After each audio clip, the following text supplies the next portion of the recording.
Hi, everybody. Welcome to English Digest. I'm Stephanie. I'm Tom. It's our TOEIC unit, guys. We're learning good English so we can get really good high grades on our tests. Is that what we're doing? Yeah. You know, I should be honest. I've never actually taken this exam before. I have. Oh, you have? I've recorded it, too, a lot of them. Have you? Yes. Well, see, I don't have to, you know. You've recorded a lot of TOEIC with me, Tom, so you kind of know what they're like. Come on. Indeed, I probably have a good idea, but, you know, the listening part is not the only part. There's also reading comprehension and stuff like that.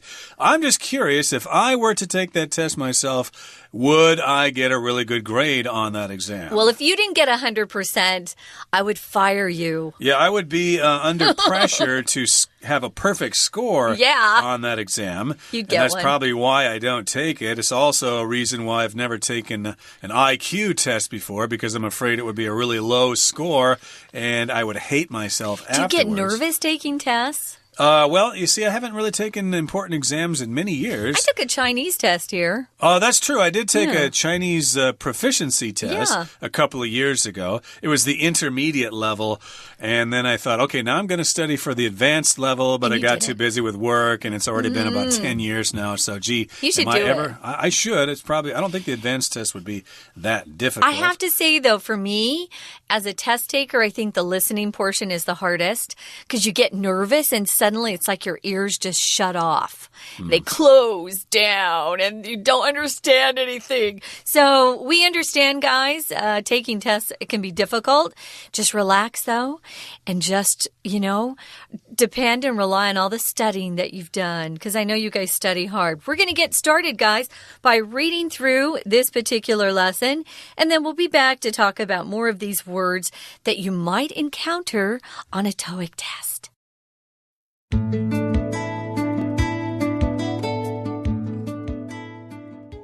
Since the first 3D printed object was made in 1983, the abilities of 3D printers have grown significantly. As the technology has advanced, medical professionals have begun to see the potential of what 3D printing can do for their patients and practices. Inspired by these possibilities, a number of doctors around the world are now using 3D printing in revolutionary ways. For people whose bodies are damaged by injury or disease, 3D printers can make custom prosthetic pieces. The patient's body is scanned and modeled in the computer, and then the required new body part can be created to fit them perfectly. This eliminates a lot of the pain that generic prosthetics currently cause patients. Since 3D printers can use nearly any material to print objects, some medical companies have started using human cells to print small organs called organoids. These can be placed inside patients' bodies so that if their own organs fail, the organoids can take over. Human cells are also being used to print new skin, which looks and feels better than the traditional skin replacements burn victims receive. Some patients have to take many pills at once, which can be troublesome. Now, a 3D printed poly pill has been developed that can hold up to 5 medications inside it. These capsules can be released at different times as needed. As more doctors begin to use 3D printers, it seems this progressive technology is set to bring a whole new look to medical care.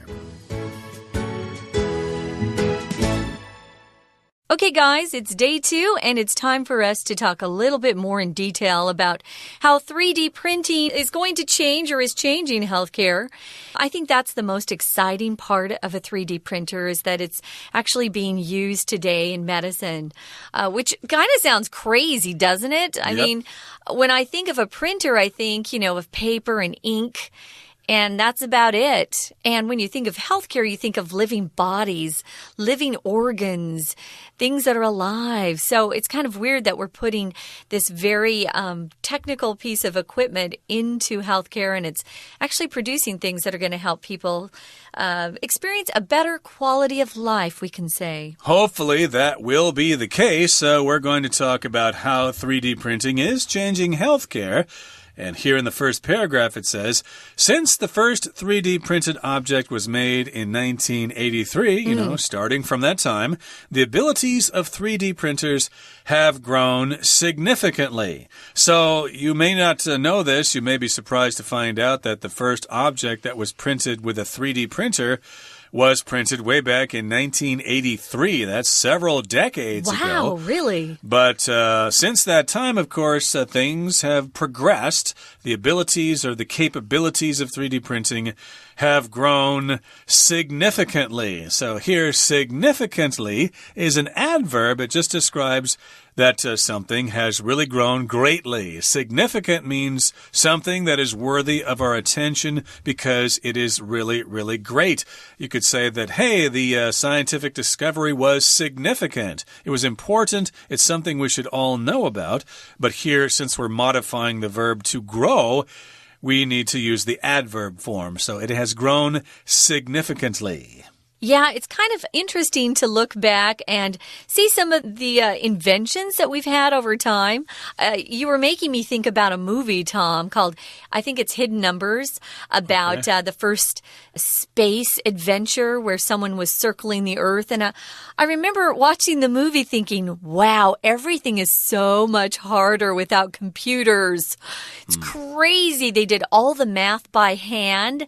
They had no machines to help them. Later on, they started coming up with some of the first big computers, and they were big back then. But now that we have computer technology, everything is moving faster. All of the inventions are happening a lot more quickly because we've got these big fake brains to do all the work. And it's not just using human brains necessarily. So as the technology has advanced, it's, moved forward, medical professionals have begun to see the potential of what 3D printing can do for their patients and practices. When a doctor is practicing medicine, that's the verb we use. Did you hear me say he's practicing medicine? It's not because he's not very good at it yet and he's practicing to get better. No, there are certain careers, certain fields where we use that word practice. My dad's a lawyer, so he practices law. And a doctor will practice medicine. It depends on the field, so you need to make sure you're using the right verb for whatever industry you're talking about. An engineer doesn't practice engineering, though. Yeah. No. So it's mainly medicine and law that we use that word practice. So if you're a professional, you've had advanced training, you're somebody that is probably been working on this particular skill and the set of skills, the skill set, I should say, for a long time. And we can call you a professional. If you work at, say, a supermarket or a convenience store, we wouldn't refer to you as a professional. No. Usually those professionals have done significant training, especially at university. Exactly. So these are medical professionals, doctors, nurses, physician assistants, etc., etc. And they've been reading their medical journals, and there have been articles published in various places so they can see the potential of 3D printing in medicine. So potential here just means the possibility of some kind of future success. Hey, there's some potential here with this technology. It could be used to help us, or you might recognize potential in a person. Boy, you've got a lot of potential. You've got possibilities. You might be quite successful in the future. So they're seeing the potential or the possibilities of what 3D printing can do for patients and for these medical practices. Now, inspired by these possibilities, a number of doctors around the world are now using 3D printing in revolutionary ways. Okay, so yes, indeed, as I said, they've probably been doing some reading and they see the possibilities there. They see the potential. So these doctors around the world, lots of doctors, are using 3D printing in new and exciting ways. So here we've got the word revolutionary. That's an adjective. It just describes something that is new and it hasn't been done before, and it actually is making big changes because it is so new and so wonderful. revolutionary. Yeah. So if someone's a revolutionary, there's someone who really comes along and makes a lot of big sweeping changes to things. So a person can be called a revolutionary, but you can also call inventions or changes in the world revolutionary because they're really changing the way things are done. So for people whose bodies have been damaged by injury or disease, 3D printers can make custom prosthetic pieces. Prosthetics, we actually use that as a noun to talk about a fake limb that is sometimes made for someone who's lost an arm or a leg or maybe a hand, a prosthetic limb. Those aren't easy to say, prosthetic. Prosthetics can also just be used without another word behind it. So, but if it's custom, it's made specifically to fit a particular person. But what happens is, if someone doesn't have a lot of money, they're usually not getting custom prosthetics. They're getting general ones or ones that are just built for a lot of people. And they have to just make do or get along with that. So what happens is a patient's body is scanned and modeled in the computer. Remember, that's how Claire's nose was, the process her nose went through. It was modeled first in software. And then the required new body part can be created to fit that patient perfectly, which is really great news for a lot of folks out there. This eliminates a lot of the pain that generic prosthetics currently cause patients. Think about prosthetic legs, right? They kind of attach to the stump or the part of the leg that is still remaining on the body. And if it doesn't fit right, it's pressing into that plastic or that steel, and it's uncomfortable and it's painful. That's why having a custom-built prosthetic is a lot better for patients. If you eliminate something, you get rid of it. It's gone. I wish I could eliminate all the cockroaches in the world because I hate them, Tom. Well, I'm sorry to tell you this, but cockroaches probably play a role in the ecosystem. Really? Even though we hate them, they still got to be there. I guess they're food for certain other animals. I don't know. They're gross. I'm not really that much of an expert on, the ecology or why cockroaches have any value. Yeah. I hate them too, but I still think they probably play a role somewhere. But in any case here, yes, if you can custom make a body part using the computer, and with 3D printing, then the person probably should not feel so much pain anymore, and they'll be okay. It gets rid of all that pain, and generic here just means traditional or customary manufacturing of prosthetics, a fake arm, a fake leg, etc. Now, moving on to the next paragraph here, it says, since 3D printers can use nearly any material to print objects, some medical companies have started using human cells to print small organs called organoids. Now, from the printers I saw at the Guanghua market there, it looks like everything is made out of plastic, okay? But I guess you can use other materials besides plastic to print objects. You can. Yes, you can. So because the printers can use nearly any material, you could use, I guess you could aluminum or organic compounds or plastic or maybe even wood, who knows.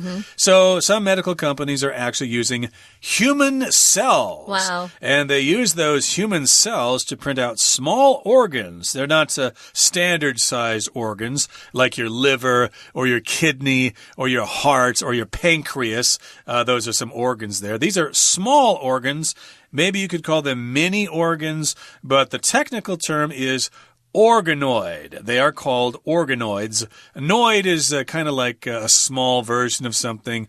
A humanoid is like a human or a person or creature that's like a human. Like a robot, yeah. You hear that in like science fictions. The humanoid. Like in Star Trek or something. Yeah. Humanoids.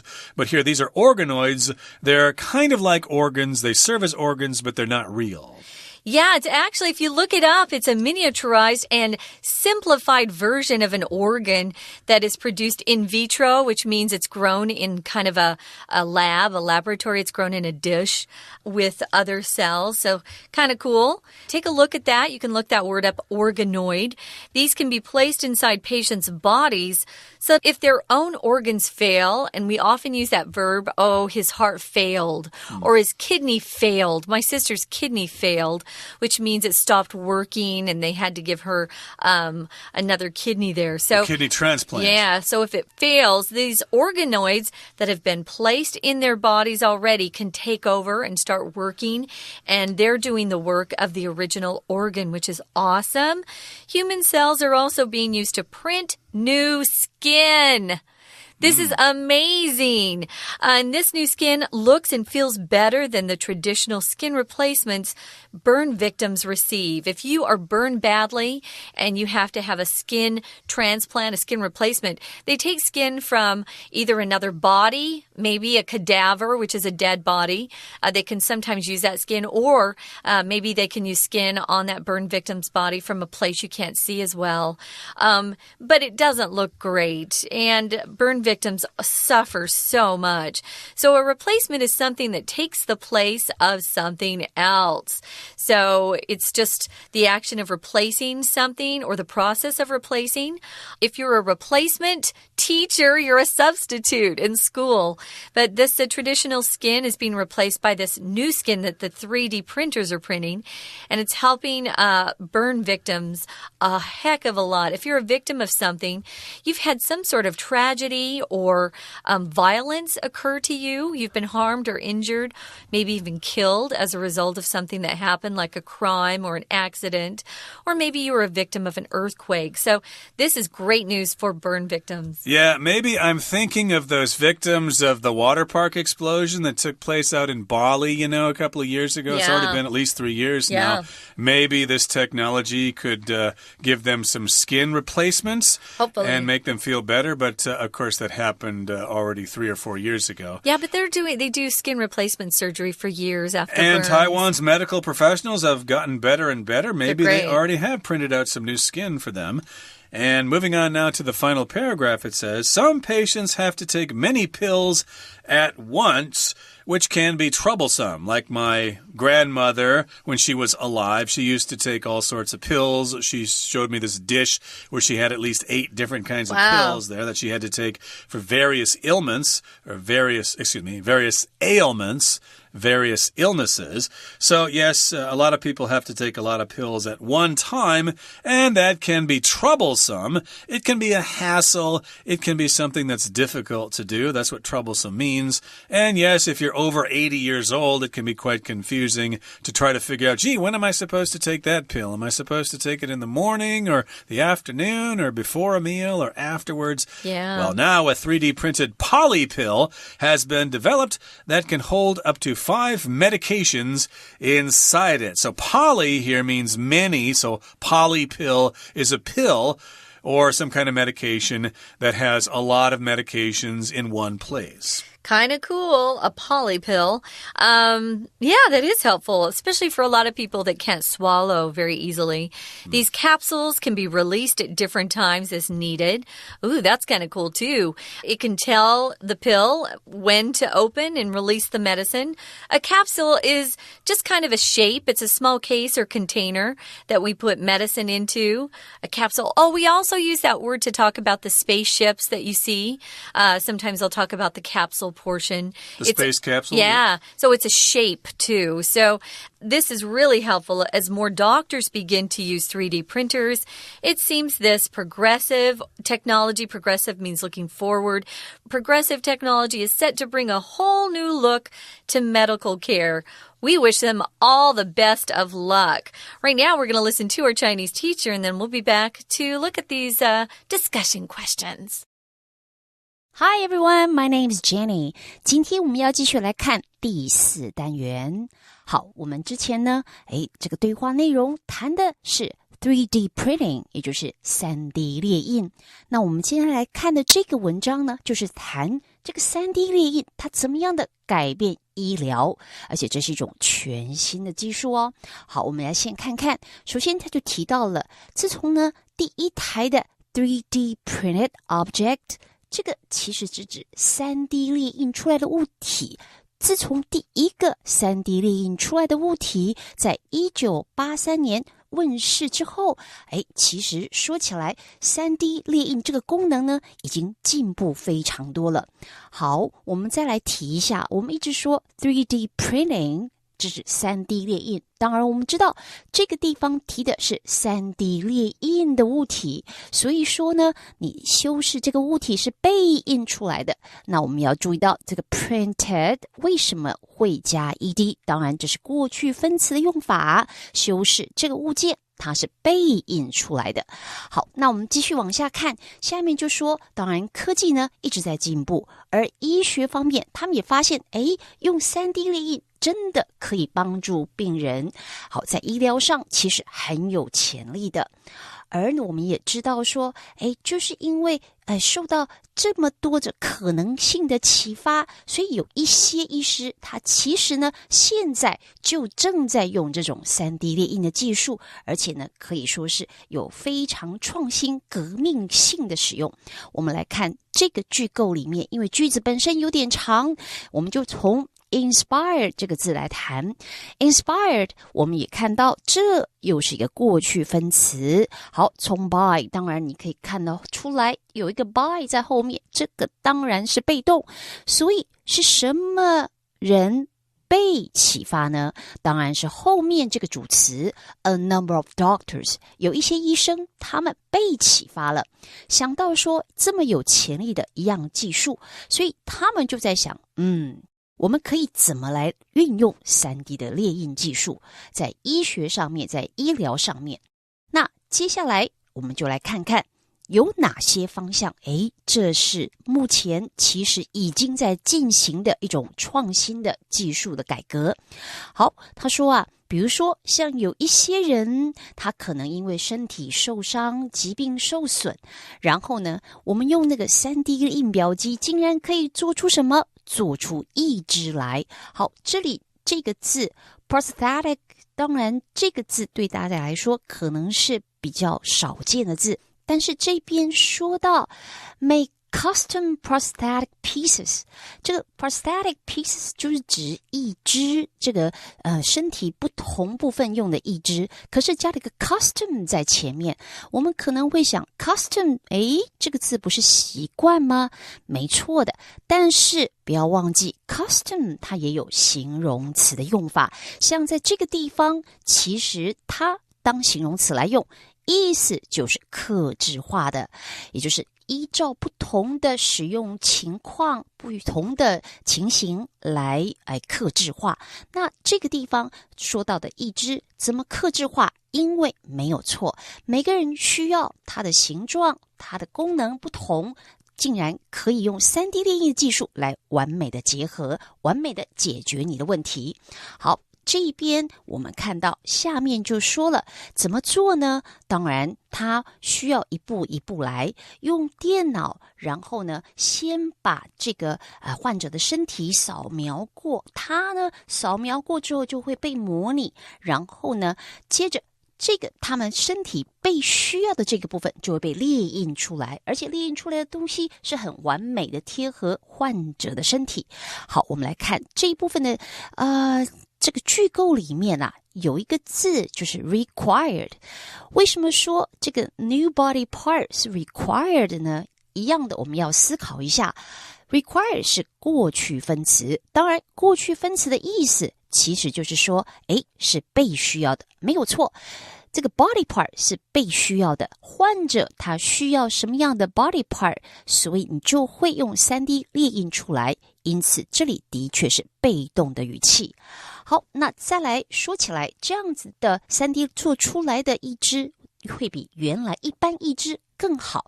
那下面就要说了，除了说这方面做义肢来看，另外呢他还提到 3D 列印可以用来，既然可以用任何原料来列印任何的物品，那么马上就有人想到，其实你也可以用人类的细胞来列印所以他就列印出来一种叫类器官的这样的小器官来放到患者的身体，然后呢如果你的身体某一个器官没有功能的，它就可以怎么样？就可以 take over。 好，这个片语 take over 就是接管，换句话说取代了你原来已经受伤不能使用没有功能的器官。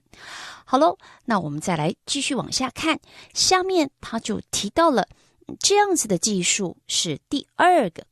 第三个方面呢，在下一段就说到还有一个功能也是 3D 列印可以运用的，那就是我们吞进去的药丸。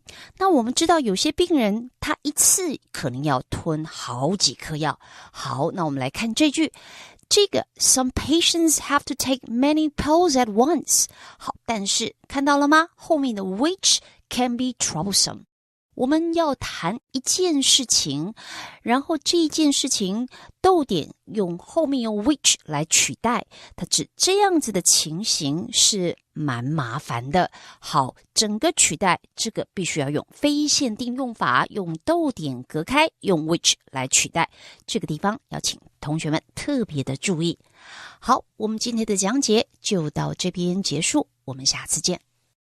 We're going to take a quick break. Stay tuned. We'll be right back.